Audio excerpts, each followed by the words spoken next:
அப்படி வைக்கல. அதுக்கு ஸ்டாலின் ஏன் பேர் வச்சாங்கன்னா, சென்னையில் இருக்கக்கூடிய மெரினா கடற்கரையிலே ஸ்டாலின் அவர்களுடைய ஒரு பொதுக்கூட்டம், நினைவேந்தல் பொதுக்கூட்டம் நடந்து கொண்டிருக்கிறது. எது ஸ்டாலின்? ரஷ்ய ஸ்டாலினுடைய நினைவேந்தல் பொதுக்கூட்டம் நடந்து கொண்டிருக்கிறது. அப்படி நினைவேந்தல் பொதுக்கூட்டம் நடக்கும் போது ஒருத்தர் துண்டிச்சீட்டை கொண்டு வந்து கொடுக்கிறார். அப்பவும் துண்டிச்சீட்டு தான். ஏன் துண்டிச்சீட்டு வந்துச்சு தெரியுதா உங்களுக்கு? துண்டிச்சீட்டை கொண்டு கொடுக்கிறார். துண்டிச்சீட்டுல உங்களுக்கு அழகான ஆண் குழந்தை பிறந்திருக்கிறது. எவ்வளவு பொய்யா எழுதியிருக்கான். அழகான ஆண் குழந்தை பிறந்திருக்கிறது என்று எழுதியிருந்திருக்கிறது. ஆண் குழந்தை உண்மை, அழகான ஆண் குழந்தை என்பது பொய். அழகான ஆண் குழந்தை பிறந்திருக்கிறது இருக்காங்க. ரஷ்யாவுடைய ஸ்டாலின் இறந்தது 1953 மார்ச் 5. ஐயா ஸ்டாலின் பிறந்தது 1953 மார்ச் 1. மார்ச் 1 பிறந்த குழந்தைய மார்ச் 5 தான் அப்பனுக்கே சொல்றேன்னா, 5 நாள் ஐயா கருணாநிதி வீட்டுக்கு போகாம எங்க இருந்தாரு? எந்த வீட்டுல இருந்தார்? ஐ மீன் எந்த வீட்டுல இருந்தார்? இதை நான் சொல்லல, ஐயா ஸ்டாலின் சொல்ற. சம்பவம் 1, சம்பவம் 2. 6 மாத குழந்தையாக இருக்கக்கூடிய மரியாதைக்குரிய தமிழ்நாடு முதலமைச்சர் முத்துவேல் கருணாநிதி ஸ்டாலின் அவர்கள் அவர் வீட்டிலே தவழ்ந்து கொண்டிருக்கிறார். குவா குவா குவா என்று தவழ்ந்து கொண்டிருக்கிறார். அப்படி தவழ்ந்து கொண்டிருக்கும் பொழுது அவங்க அத்தை சூடி இருந்த பூவில் இருந்த ஒரு கோணி ஊசி ஊக்கு கீழே விழுந்து விட்டது. பூவும் கீழே விழுந்து விட்டது. அந்த ஊக்கை 6 மாத குழந்தையாக குவா குவா என்று கத்திக்கொண்டிருந்த ஸ்டாலின் எடுத்து வாயிலே போட்டு விடுகிறார். அக்கம் பக்கத்து உறவினர்கள், அத்தைகள், பெரிய மக்கள் துடித்து போகிறார்கள்.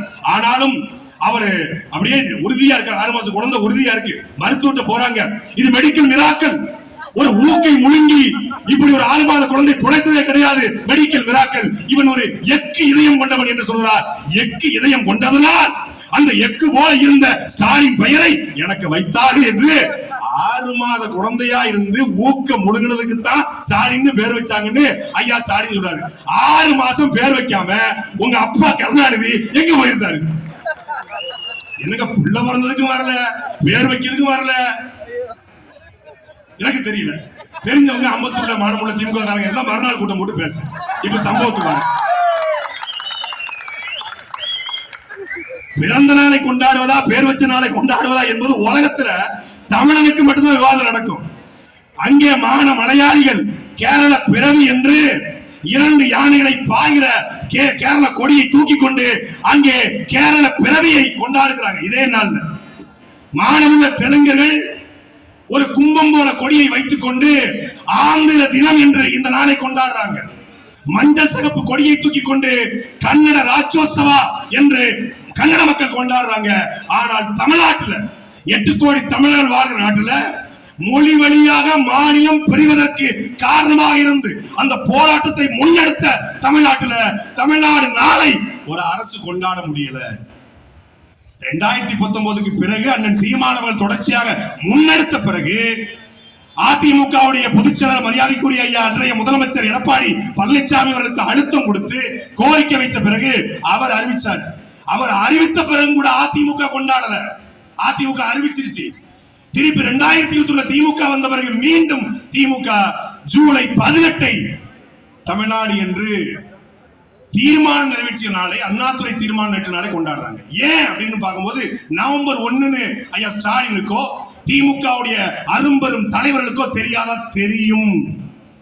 நவம்பர் 1 கொண்டாடினால் மான தமிழர்கள் ஏன் நவம்பர் 1 என்று வரலாற்றை படிப்பான். அப்படி வரலாற்றை படித்தால் எங்களுடைய தாத்தா மாபோசின் வரலாறு வெளியே தெரிய வரும். எங்களுடைய தாத்தா மார்ஷல் நேசமணியின் வரலாறு வெளியே தெரிய வரும். எங்களுடைய தாத்தா குஞ்சன் நாடாரின் வரலாறு வெளியே தெரிய வரும். இது எல்லாவற்றுக்கும் மேலாக விருதுநகர் தேசப்பந்து மைதானத்திலே 79 நாட்கள் உண்ணாவிரதமிருந்து இறந்த நமது தாத்தா சங்கலிங்கார் வரலாறு வெளியே தெரிய வரும். அந்த வரலாற்றை மறைக்க, பொய்யான வரலாற்றை தூக்கி பிடிக்க ஜூலை 18 எத்தனை காலத்துக்கு? என்னைக்காவது திமுகவுடைய இந்த மொழிப்போர் கூட்டத்திலேயோ இல்ல எல்லைக்காக இவர்கள் ஜூலை 18 இந்த புகைப்படங்களை நீங்க பார்த்திருக்கீங்களா? மானமுள்ள திமுக நல்ல தமிழ் ஆத்தாளுக்கும் அப்படிக்கும் இருந்த திமுக இருக்கிற ஒருத்தண்டர கேட்கிற இந்த புகைப்படத்துக்கு என்னைக்காவது திமுக மனவழக்கம் செலுத்தியது உண்டா? கிடையாது, செய்ய மாட்டாங்க. சுயமரியாதைன்னா பெரியாரு, பெண்ணியம்னா பெரியாரு, மொழினா பெரியாரு, தமிழ்நாடுனா பெரியாரு.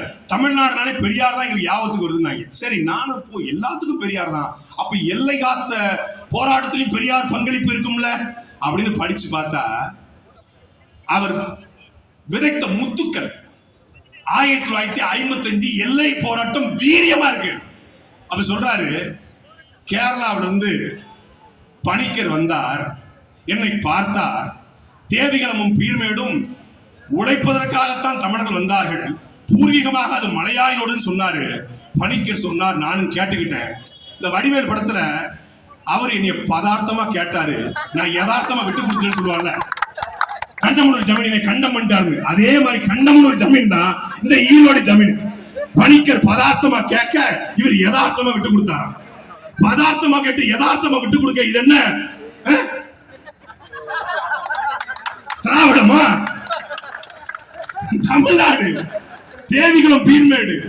அவர் என்ன அதை சாதாரணமாக தமிழர்கள் கடந்து போனாங்க. ஆனா உண்மையிலேயே மாடன் குன்றம் போனால் என்ன, வேலன் குன்றத்தை விடமாட்டோம் என்று போராடியவன் நம் தாத்தா மாப்போசி. மாடன் குன்றம் என்றால் மாடன் திருமால் இருக்கிற திருப்பதி போனால் என்ன, மாடன் குன்றம் போனால் என்ன, வேலன் குன்றம் திருப்பதியை விட மாட்டேன் என்று போராடி இன்னைக்கு சென்னை நம்ம கிட்ட இருக்கிறது என்றால், இன்னைக்கும் பல பாதி அவங்கிட்டு தான் இருக்கு. சென்னை நம்ம கிட்ட குறைந்தபட்சம் இருக்கு, இங்க நின்று கூட்டம் போட முடியுதுன்னா அதற்கு காரணம் மாப்போசி என்கிற அந்த எல்லை காத்த போராளி.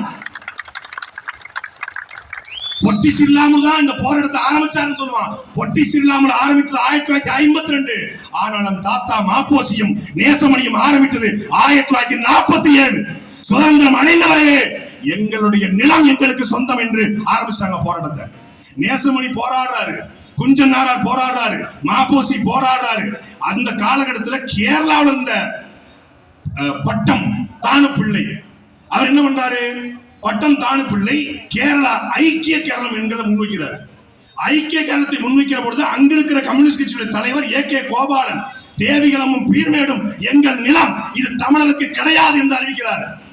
இன்னைக்கு முல்லை பெரியார் எங்களுக்குன்னு கேரளாவில் இருக்கிற கம்யூனிஸ்ட் சொல்லும் போது வாயையும் 9 ஓட்டையும் பொத்திக்கிட்டு இருக்கு தமிழ்நாடு கம்யூனிஸ்ட். ஆனா அன்னைக்கு தேவிகளமும் பீர்மேடும் எங்கள் நிலம் என்று ஏ.கே. கோபாலன் சொன்ன பொழுது, இப்படியே நீங்க சொல்வீர்கள் என்றால் நாங்கள் மிகப்பெரிய போராட்டத்தை முன்னெடுக்க வேண்டும் என்று மானமுள்ள கம்யூனிஸ்ட் சொன்னா. கடைசி கம்யூனிஸ்ட் நம் தாத்தா ஜீவானந்தம். அந்த ஜீவானந்தம் என்கிற ஒரே கம்யூனிஸ்ட் மட்டும்தான் சொல்றான். கம்யூனிஸ்ட் கட்சியில் இருந்து கொண்டே கம்யூனிஸ்ட் இருந்து போராடினார். அதே போல நேரு சென்னையை 2 மாநிலத்துக்கான தலைவராக மாத்திருவோம், பிரச்சனை வேண்டாம், தெலுங்கருக்கும் தமிழருக்கும் எப்படி சண்டிகரை பஞ்சாபுக்கும் ஹரியானாவுக்குமான பொது தலைநகர வச்சிருக்கோமோ அப்படி ஆந்திராவுக்கும் தமிழ்நாட்டுக்குமான பொது தலைநகர சென்னையை வைக்கலாம் என்று நேரு சிந்திக்க பொழுது, அப்படி ஒரு ஆணையை நீங்கள் அனுப்பியிருந்தால் அதுதான் என் ராஜினாமா கடிதமாக இருக்கும் என்று எச்சரித்தவர் இந்த மண்ணையாண்ட ராஜாஜி. அவரை பாப்பான்ட்டான். ராஜாஜி மீது நமக்கு விமர்சனம் உண்டு. குலக்கல்வி திட்டத்தை கொண்டு வந்தார், பள்ளிக்கூடங்களை மூடினார், விமர்சனம் உண்டு. ஆனால் மொழியில் எல்லை போடத்தை தமிழ்நாடு என்கிற பிரச்சனை உறுதியார் என்றார் ராஜாஜி. சரி, ராஜாஜி போராடினாரு, மாப்போசி போராடினாரு, குஞ்சன் நாடார் போராடினாரு. அதே காலகட்டத்தில் சட்டசபையில எல்லை பிரிச்சாச்சு, மொழி போர், எல்லை வழி மாநிலங்கள் பிரிக்கப்பட்டது, மொழி வழி மாநிலம் பிரிக்கப்பட்டது. சட்டசபையில ஒருத்தர் பேசுறாரு, அவரை தேசியவாதிகள் பல பேர் சொல்றாங்க. சட்டசபையில சொல்றாரு, கேரள சகோதரனுக்கு என்று ஒரு மாநிலம் உருவாகிவிட்டது, ஆந்திர சகோதரனுக்கு என்று ஆந்திரம் என்ற மாநிலம் உருவாகிவிட்டது, கன்னட சகோதரனுக்கு என்று கன்னடம் என்று மாநிலம் உருவாகிவிட்டது. பிறகு எதற்காக மெட்ராஸ் மாகாணம் என்கிற இந்த தமிழ்நாடு சட்டசபையிலே, தமிழக சட்டசபையிலே தெலுங்கர்களும் கன்னடர்களும் மலையாளிகளும் அவை உறுப்பினர்களாக இருக்கிறார்கள் என்பதை மாண்புமிகு முதலமைச்சர் சொல்ல வேண்டும் என்று கேட்டவர் நம் தாத்தா தெய்வ திருமகனார் முத்துராமலிங்க தேவர். அவர் பேசியது இந்திய தேசியமா தமிழ் தேசியமா? தமிழ்நாட்டை தமிழர் ஆள வேண்டும் என்கிற பேரன் சீமான் வைக்கிற முழக்கத்தை அன்னைக்கு வச்சவர் தாத்தா முத்துராமலிங்க தேவர். இன்னைக்கு அவரை பல பேரு அவர் தேசியமும் தெய்வீகம்னு சொல்லிட்டாரு, தூக்கி விட்டாங்க. எல்லாம் களவாடுறதுதான். அந்த கும்பல் ஒரு பக்கம் களவாங்க, இந்த கும்பல் ஒரு பக்கம் களவாங்க.